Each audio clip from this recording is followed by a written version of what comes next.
રાજકોટના ધોરાજીમાં ભાજપમાં ભડકો જોવા મળ્યો। ચૂંટણી પહેલા જ ભાજપમાં ભડકો જોવા મળ્યો। ભાજપના ધારાસભ્ય મહેન્દ્ર પાડલિયા સામે રોષ જોવા મળ્યો। સ્થાનિક લેવલ કાર્યકરો અને હોદ્દેદારોમાં રોષની લાગણી ફેલાઈ।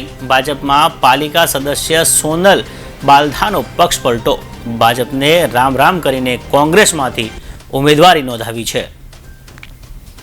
અમે ભાજપમાં હતા પણ મહેન્દ્રભાઈ આવ્યા પછી અમારું કાંઈ કામ થતા નથી, એટલે અમે આ વખતે કોંગ્રેસમાંથી ફોર્મ ભર્યું છે અને એમાં પણ અમે કામ કરશું છે।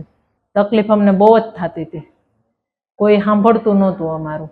હા, મહેન્દ્રભાઈને ફરિયાદ કરી પણ મહેન્દ્રભાઈ હા એમ કહે, પાછા આવીને કાંઈ કરી ન દે।